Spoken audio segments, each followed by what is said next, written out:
Transferring data to iPhone 12 but stuck on preparing to transfer? Connect your iPhone 12 to the computer.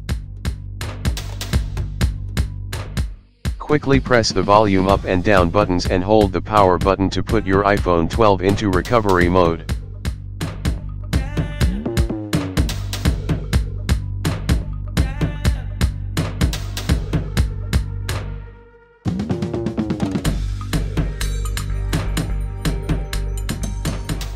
Open UltFone iOS System Repair on your computer.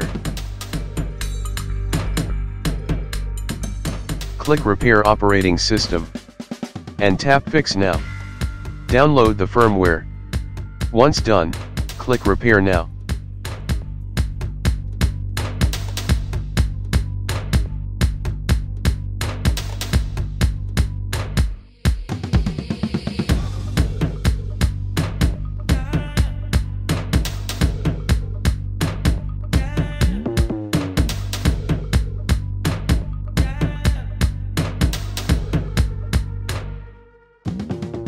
Now, you can reset your iPhone 12.